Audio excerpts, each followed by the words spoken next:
Hello, everyone, and welcome to the Priceless Podcast. Something new happened, and that is that this is a podcast now which is in partnership with the European Forum.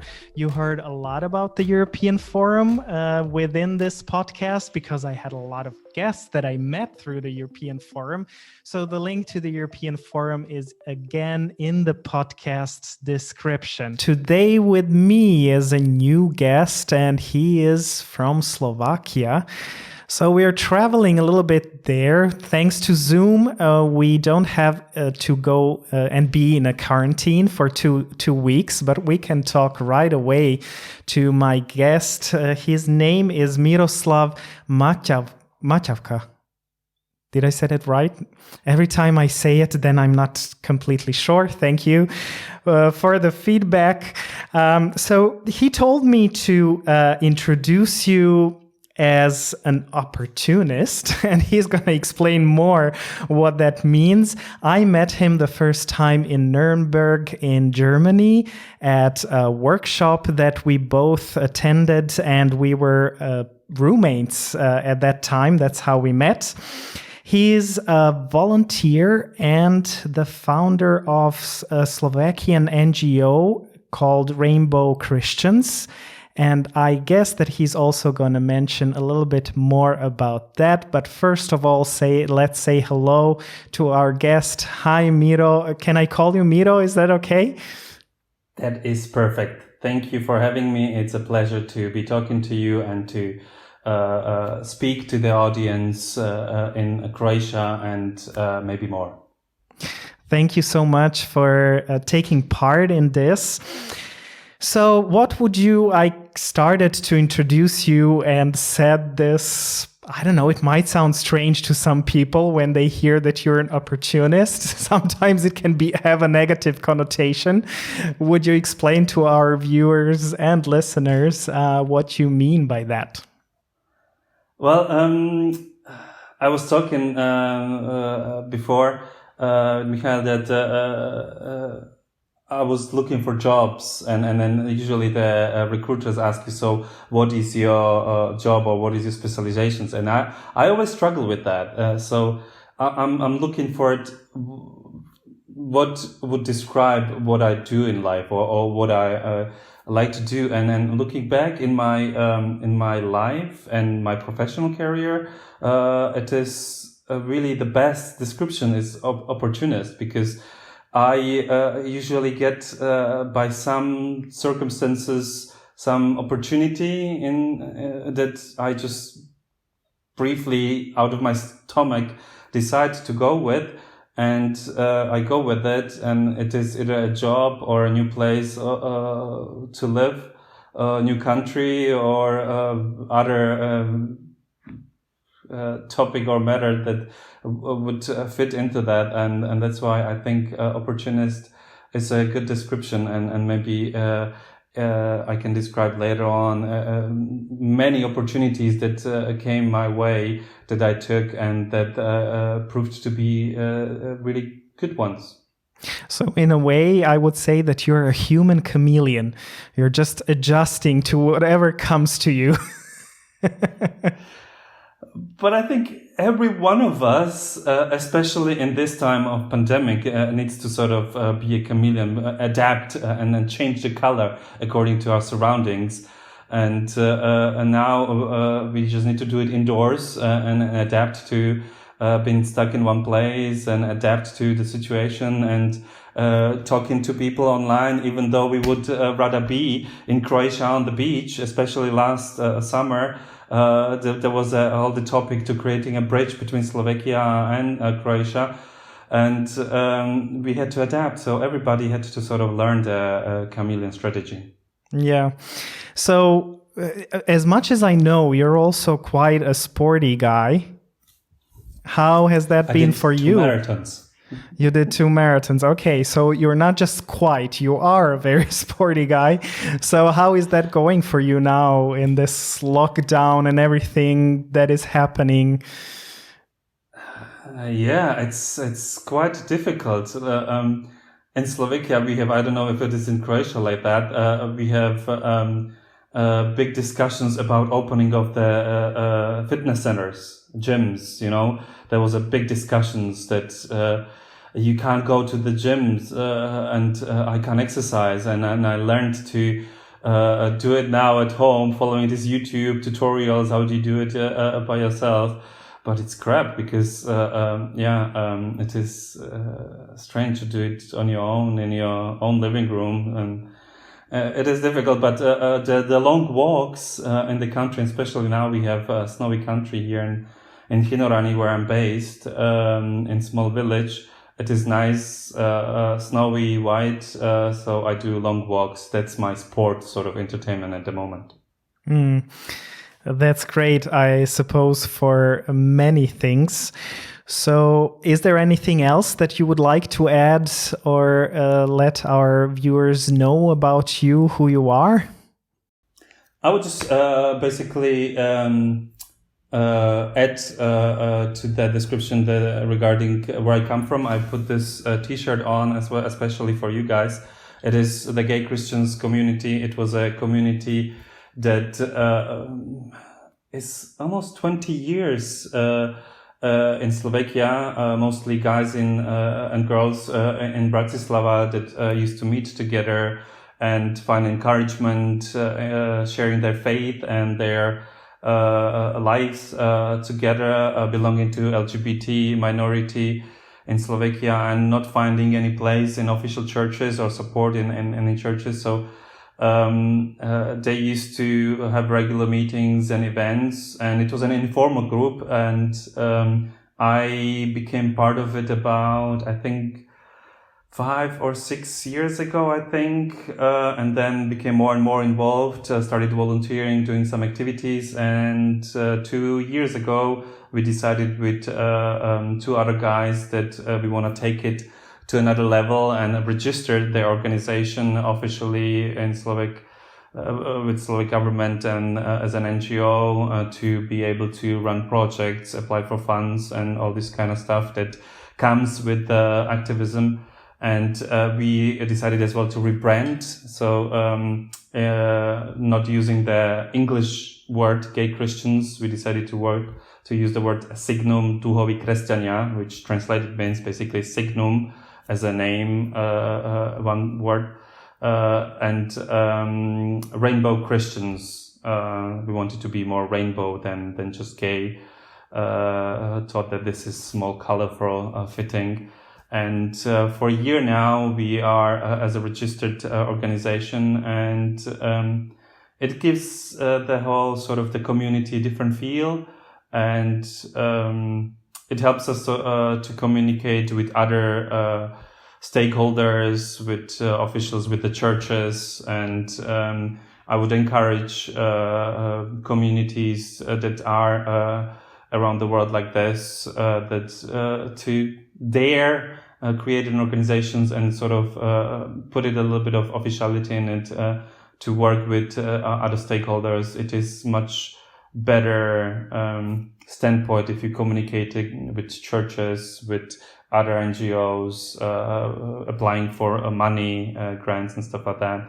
So something that I learned while with Michael in the workshop in Nuremberg, where we met and learned from the experienced people how to communicate with hierarchy, for instance, there. So it is much better if we have something behind us as such an organizations that gives us a little bit of base. Thank you for that remark. So before we go on, I think that our viewers and listeners probably suspect already, but could you say how do you identify as in your sexual orientation and gender? I'm a totally gay man, 100%. It took a while for me to come to this point, but yeah, maybe we can explore later. But I'm a gay man, so and I'm single, so anybody, I'm available. Okay, we will put some kind of link where you can send your applications to Miro later. And gender-wise, you identify as male, if I'm right? He, yeah. Okay, thank you. Cis man. What about your faith? What is your faith background? I'm Christian, religiously belonging to the Roman Catholic Church. Is that also where you grew up? Yes.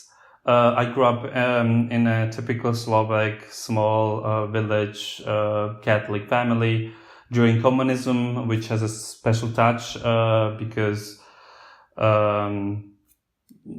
expressing your faith, visiting churches wasn't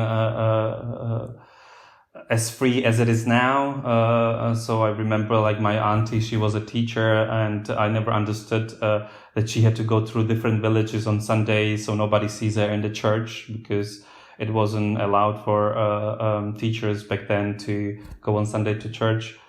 But we are more, my family, my parents, I have one brother, we were more religious than really believing. So, I would want to point out that we used to go to church, I would say. Mm-hmm. So how was it for you to maybe even discover, acknowledge your sexuality? How did that go for you? Connected to your faith background, but also, I guess, we grew up in countries or in a time where this was not very welcome. So how was that for you? Well, for me, the whole puberty period was really a struggle, because I was born in the late 70s. I hit puberty probably at the beginning of the 90s, which some people might remember. That was a huge change in the system, stuff like that, the beginning of the 90s. And I was late in my puberty. It hit me when I was finishing high school, when I realized, there is something happening. And I wouldn't put it that I knew that I'm gay. I knew that I'm different, but I was putting because basically I was not interested into girls. I was just thinking that I'm having a late puberty. Only then after high school, it sort of started to shape where at that time you could browse a little bit of internet. At that time, we didn't have as easy access to worldwide web to research, hey, what's wrong with me? I don't find girls attractive. So I learned through sort of this physical reaction when my mom was buying these German catalogs to purchase something, and when I saw underwear models, and I was somehow attracted to the guys, and then I started to understand, I might be something what they call like the weird one. We have in Slovak this word warm, teplý, which is sort of like a derogative. So it was as well a struggle for me to put that word on myself, because you don't want to be labeled like that. And then I started to be called like that because I was a bit feminine. I tend to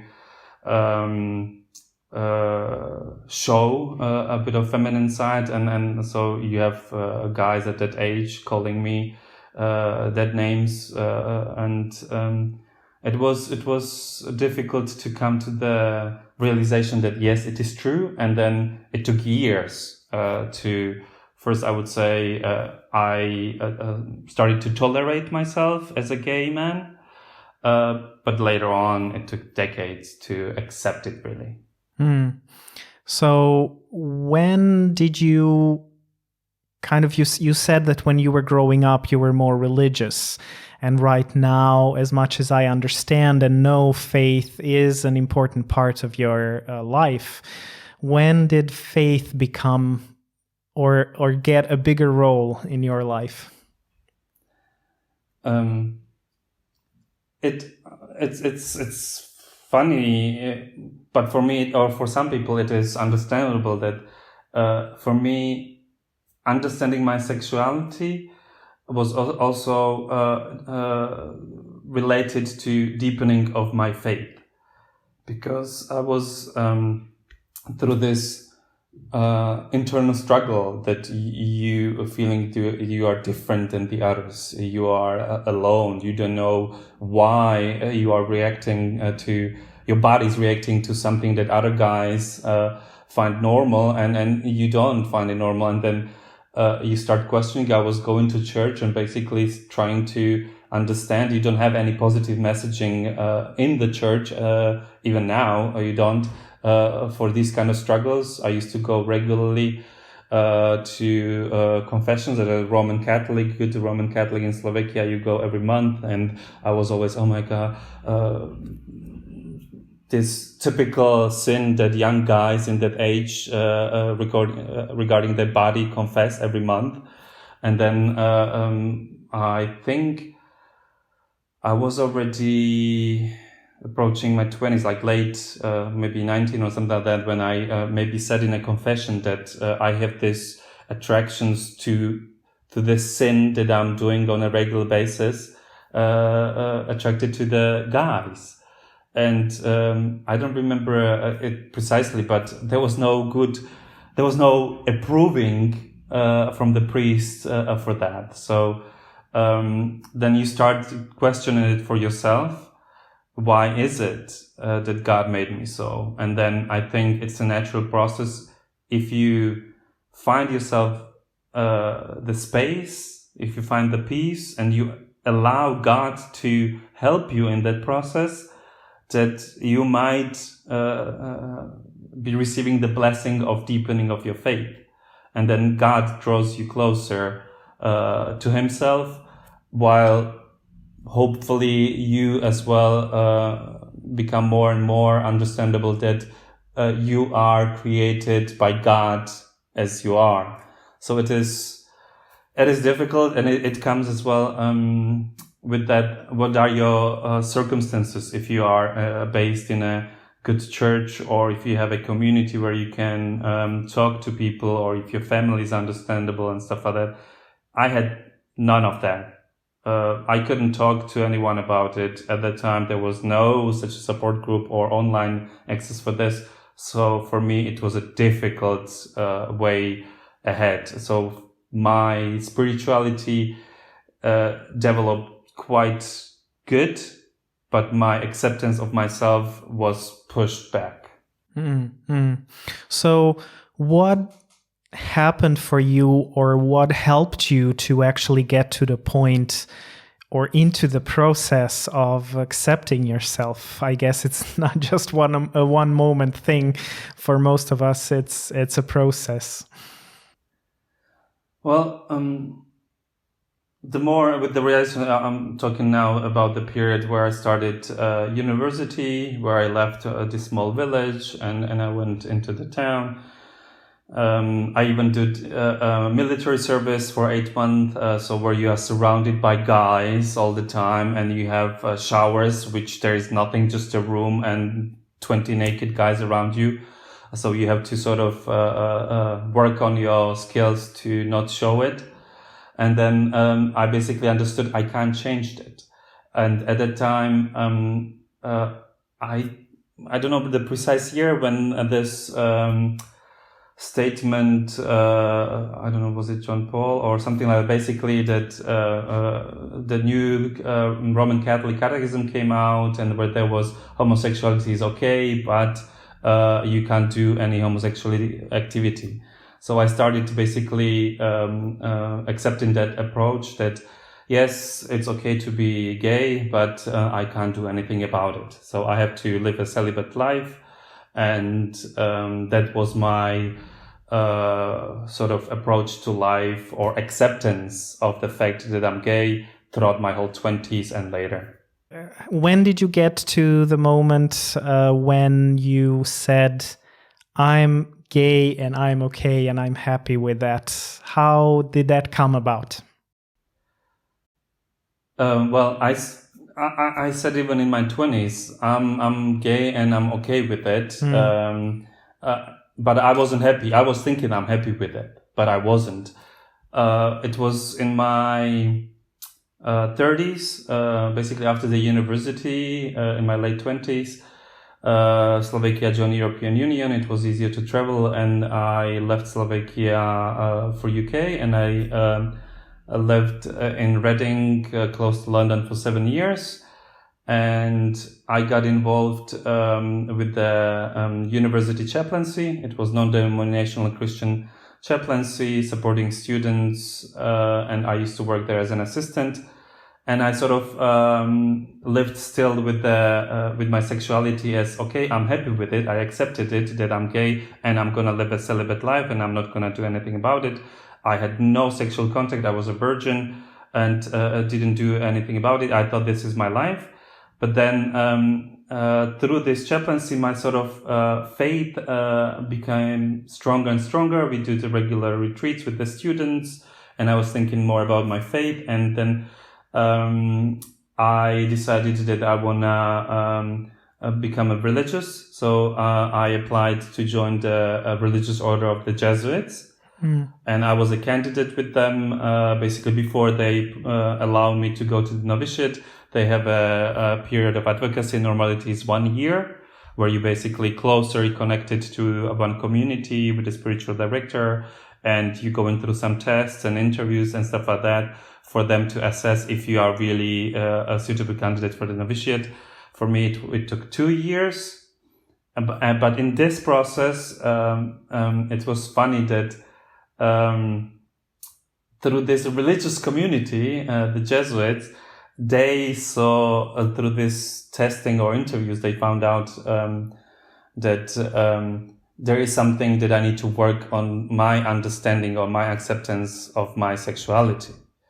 They told me, like, I have still this letter that I sent to them as my application, where I put, hey, I'm really interested to join you, but I'm gay, and I know that as a gay person, I'm not allowed to be religious, because that was at that time the Benedict XVI's rule that people with homosexual notions are not allowed for priesthood or any office in the church. So I wrote it to them, and they knew it from the beginning, from the first moment, but they still told me that they don't work according to this. So for them, sexuality, if you're straight, if you are gay, doesn't matter. Basically, you need to be okay with your sexuality as you are, and understand that you're gonna be putting vow of chastity or celibacy, and that you're not gonna have sex anyway. It doesn't matter of your sexuality. But they, through this candidacy process, they realized that I have underlying issues through my approach to my own sexuality, and they helped me by getting me in touch with therapist who had the knowledge about people, this typical sort of closeted Catholics who have issues with their own sexuality and how to work with them. And he worked with me for a year. And then through that, I learned that he put this words in the description of my status, that he said that until then I was living only with acceptance, only with tolerance of my sexuality, but I need to work on the acceptance. So through this sort of professional support that I received there through the Jesuits, I came to the understanding that I need to not only tolerate but accept my homosexuality. And then that was the basically moment where I came to the understanding, yes, I'm gay, and yes, it's good, and I'm happy about it. I just want to go shortly a little bit back when you said that you knew that you will have to be celibate. How was this thought for you? kind of this, that's the only way that I can be. Yeah. Looking back at it now, like I would go the other way around. How it was for me in my mid-30s for the first time to have sex for the first time. It was really difficult, and that was only because I was so good in putting this not having sex as a understand, put it into my understanding of who I am, that I'm never gonna have sex. So it was basically through my faith and through my religious beliefs back then, that throughout my 20s, I would say that I was still a strong supporter of the Roman Catholic narrative towards homosexuality, that, as I said, in the Catechism is stated that it is okay to be gay, but just don't act on it. And through my growth in faith, I sort of internalized the notion that, yes, this is good, and that's what God wants of me, that I don't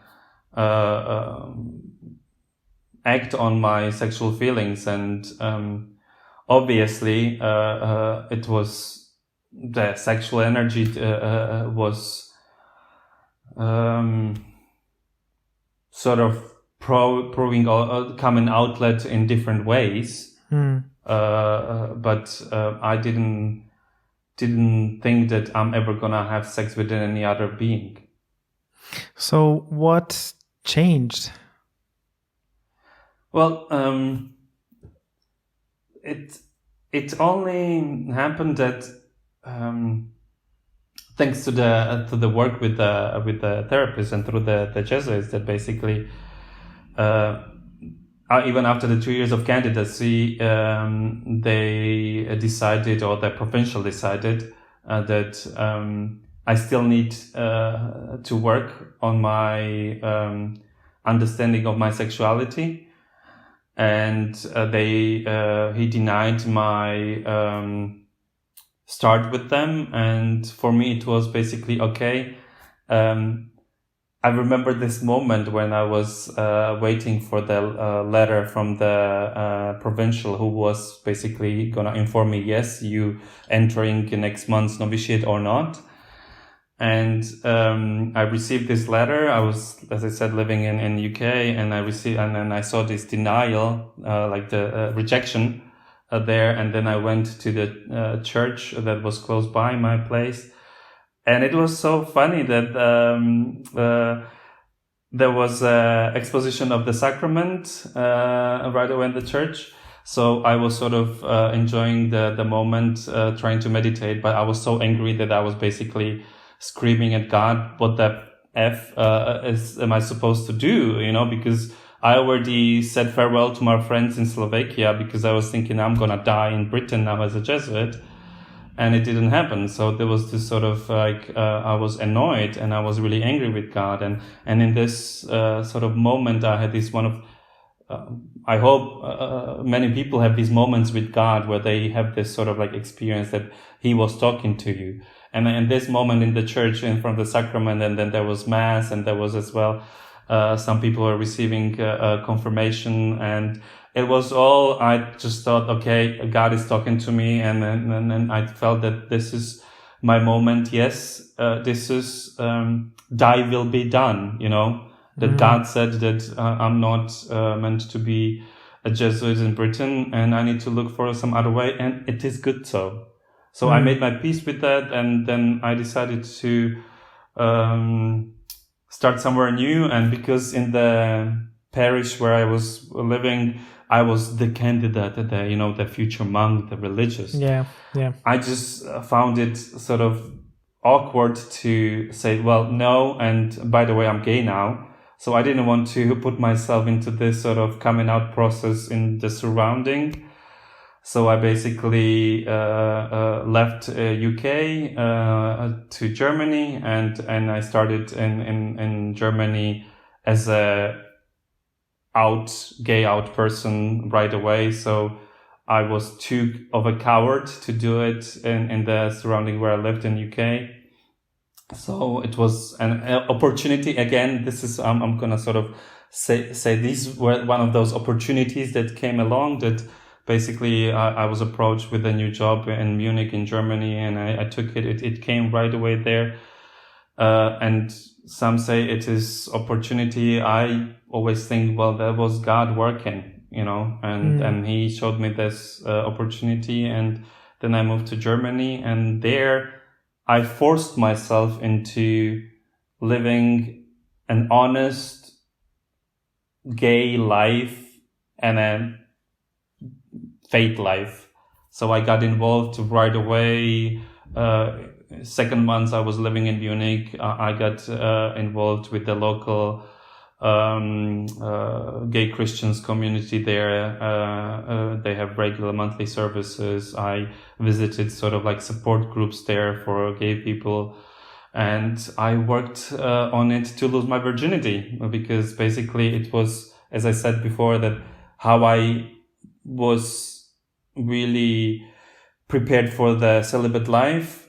Now I had to rationally to get rid of that idea, and it took a while, and it was a strange process to get into it.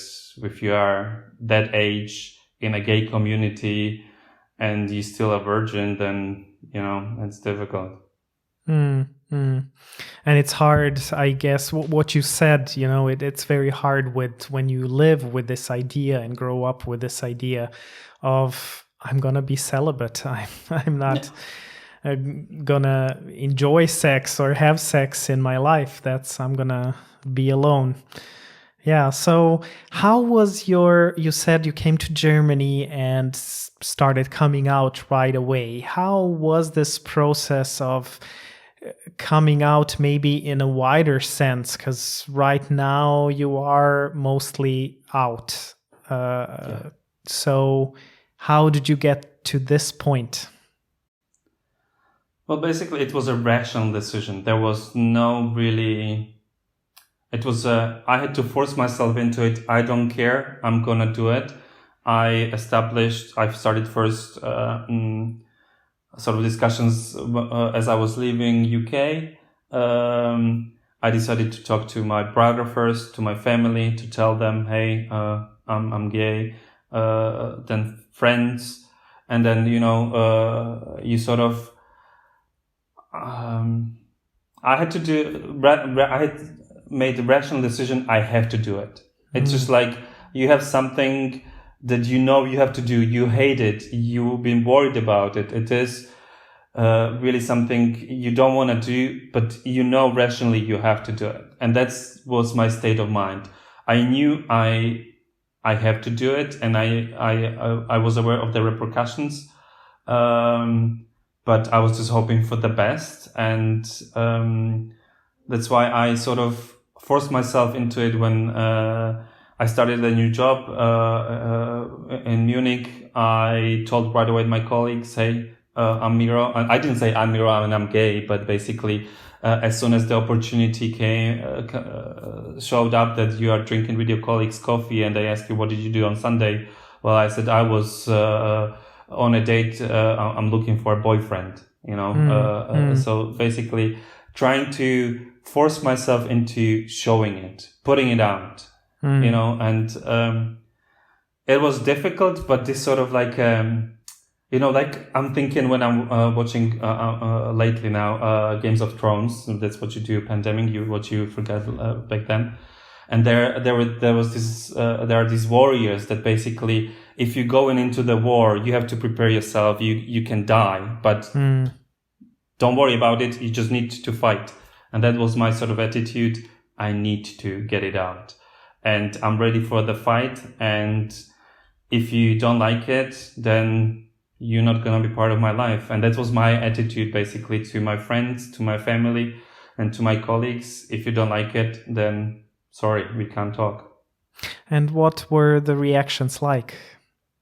What did you get back? I was just fortunate that obviously there were some, like my mom, she was crying like, oh my God, in our family, she was struggling with it. I didn't have single negative reactions, in a sense that it was that, like, oh, you weirdo or something like that. Basically, it was just like, I remember my uncles or aunts, well, yeah, it's your choice, like I decided. So it's this typical attitude, you decided to go for it, so you live your life. They were sort of like this, they don't want to know about it, do what you want, and that's it. So that was probably the worst reaction I could have. But other than that, friends were understanding, supportive, and for me at that time it was as well important that I found myself a community that I could rely on too. Munich is really good that they have a support center that, even though if you don't have any friends, you can just show up there and there is somebody who is going to listen to you, that you can basically talk to, that you can let it out, your frustration that you're struggling with, and that's really helpful. And that's what I would recommend anyone, that if you feel the point that you can't hold it anymore, just let it out, but be smart about it as well, that make sure that you have somebody you can go and talk to. If it is not somebody that you know, there is a lot of organization nowadays, even in the last small village, there is a chance that you might find a telephone number, online discussion, or somebody might visit you, or you might be able to travel to, that you can talk to someone, and that's a huge advantage. Yeah, I agree so much. That was very important for me, to have just at least a small support system, a few friends that know and that can stand behind, not knowing what to expect when I come out. So yeah, I agree. Thank you for sharing that and saying that. As I said, I first came out to my brother and to my friends, and I was leaving the family for later, and then I came out to my mom only when I had a boyfriend already, and my mom was visiting me, and it was inevitable that I'm gonna be with my boyfriend, and my mom is there, so I basically had to tell her. And then that was much easier, that I didn't want to have a session and sit down with my parents, hey, look, okay, I'm gay. I just waited till it was inevitable, because she was visiting me and I was there with my boyfriend. So I said, hey, this is my boyfriend, and I'm gay, by the way. So she had to deal with it. And then, and she accepted it, because it was, if she wanted to be around me, she would have to accept that I had a boyfriend. And that helped. So you don't need to really just come up with the topic if there is nothing happening after that you don't, if you want to go for a gay pride and then you worry that, your mom is going to see you on the telly, then maybe that's a reason that you can have the family sit down and tell them, hey, I'm gay and tomorrow I'm going for a gay pride. So don't be surprised when you see me in the television. But if you don't go, then you don't need to really say it if there is no next step that you would need this understanding. Yeah, it's actually interesting how many people I heard saying, and I experienced the same thing, often when we are okay with our sexuality and with ourselves being gay, and, it's not, if we don't make a fuss about it, people will react differently. It's, if I'm approaching people and telling them in an apologetic way, like almost apologizing for me being gay, then it's harder for them. But if I say, hey, I'm gay, and that's it, just as a statement, but it's a process, and we need to, I needed to get there. I couldn't do that right away, saying that I'm gay just like that. And that's why I think it's really helpful just to talk to people, because the more you talk about it, I struggle to even use the word in my native language. First I had my coming out when I was living in UK, then in Germany, so I was using different words But then, as I was talking to my peers in Slovakia, I had to use the word in Slovak, and it took me a while to use the Slovak word, which still has this derogative meaning or use in Slovakia. But the more I started to use it in talk with other people who were more understanding, it was easier for me to talk, as you said, when I'm talking with strangers, and then this topic for some reason just comes up, then I use the word even in Slovak. But the practice before helps me to be more cool about it, and then the people feel it, as you said.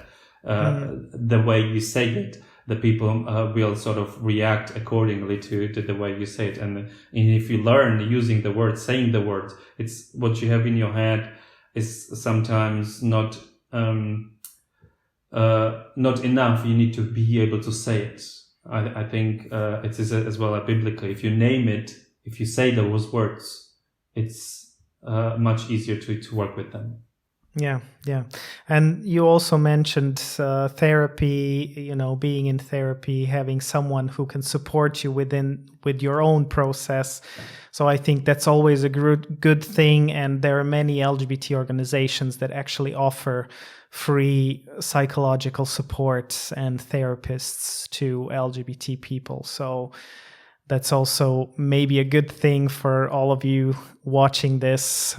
Know that there is someone who can help you somewhere, even if you just contact someone over online. I'm sure that you can find someone who will talk to you even over Zoom nowadays, because we are so much on Zoom.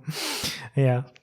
So yes, you wanted to add something. I just wanted to make a shout out that 2 weeks ago we are doing this in beginning of February. But beginning of February in Slovakia, the first church actually established a hotline for LGBT Christians, so that you can talk to somebody on the phone, not only about your well-being from the point of view of therapeutical way, but as well about your faith and your sexuality. So you have professionals where once a week are on the telephone that you can discuss as well. How is your well-being affecting your faith, and vice versa? So this is a really good thing that you have more and more of these offerings, that not only the professional LGBT therapists are providing such a support, but you have as well church groups which are helping as well with this issue and helping put these two things together. So there is a lot of an offer. Just reach out to it. Just use it. Thank you for sharing that. And I would encourage you, because this is a podcast for all of Europe that we do. So I would encourage you to maybe send, because there are probably also some viewers from Slovakia, if they come across this, if you have some links, if you can send them to me, and I will put them in the podcast description. So dear viewers, if you are from Slovakia or you speak Slovakian and need some support, this is a way that you can get support in Slovakian. So when you look back at your story and your journey of coming out, how would you say that this affected your faith? How was this important, maybe even for your faith? Through all the groups that I've been involved to, like as I said, I started right away with the gay Christian group in Munich, and I learned through there a lot of activities that they do. How can you put these things that I thought that you can't put together, sexuality and faith and living a single life and having sex with other people, and then being able, for instance, for Roman Catholics to go to communion without going for confession after you fornicated.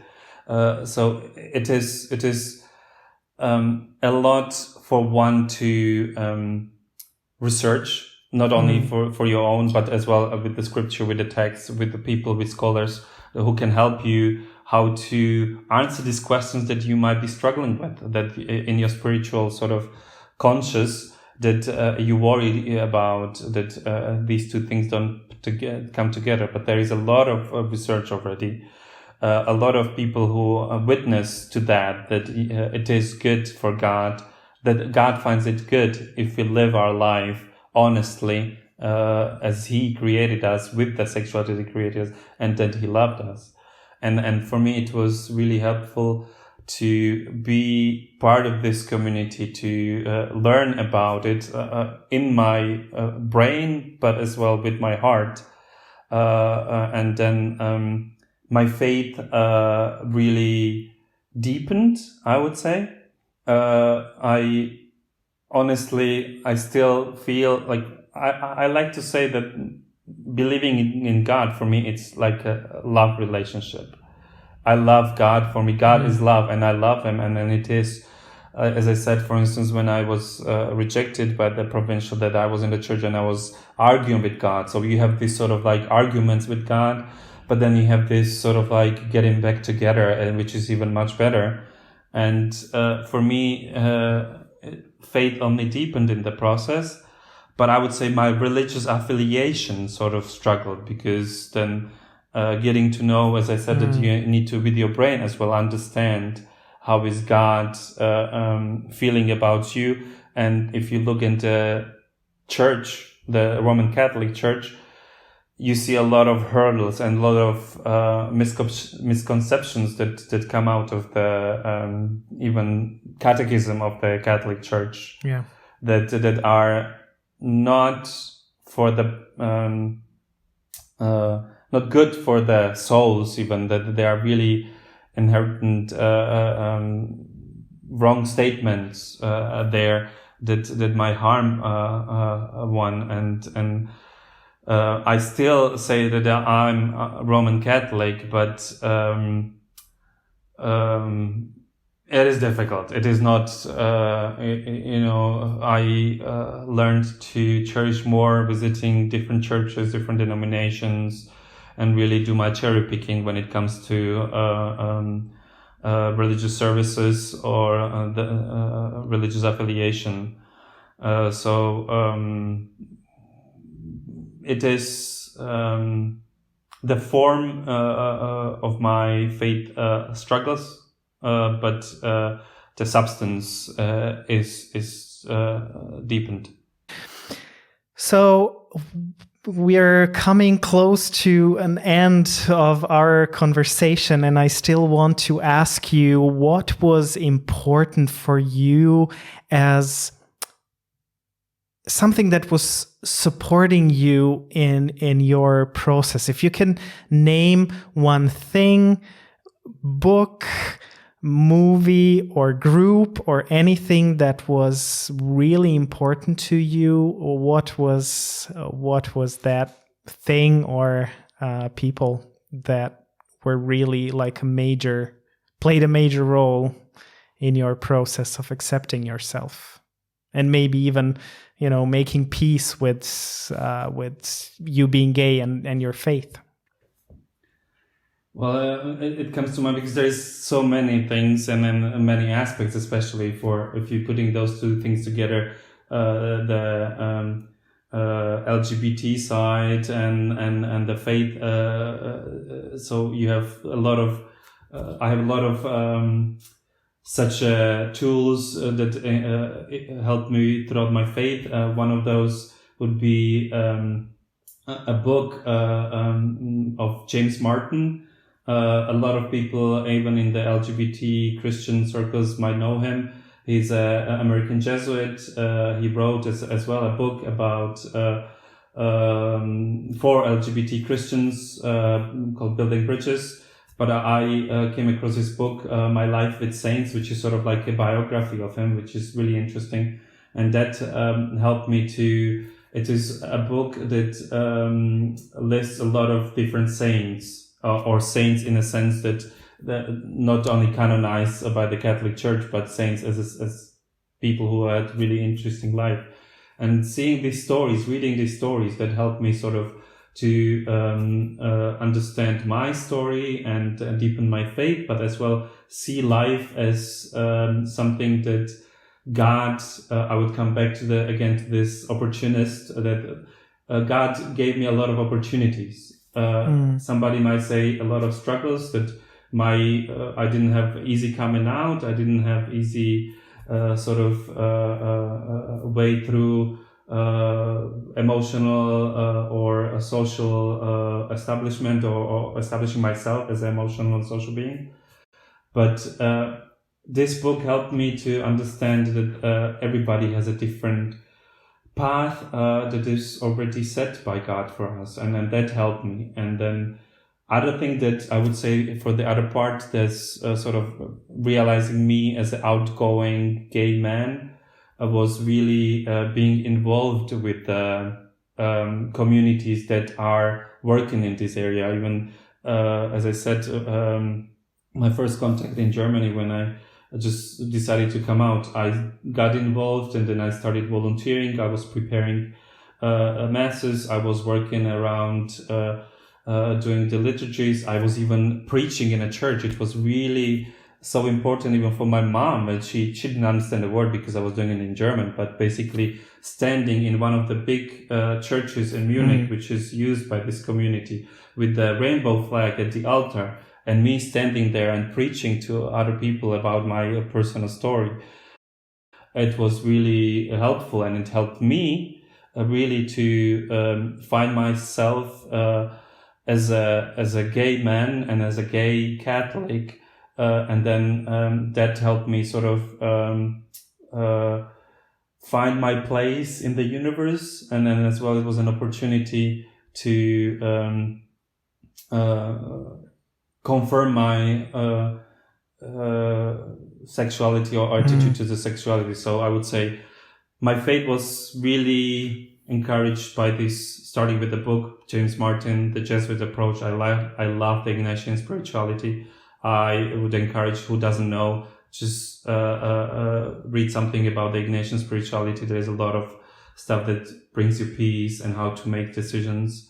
That helped me as well with my sort of attitude to my sexuality. That's helpful. And on the other hand, get involved with the local groups of gay Christians. I wanted to point out what Michael was saying about the links and how to find out. I would come back to the point Michael was mentioning, that we met in Nuremberg at the webinar, or as a seminar, and it was organized by a European Forum of LGBT Christians, which we are, my group in Slovakia is as well part of, and there is a lot of activities, events that this organization is providing, and it is a network.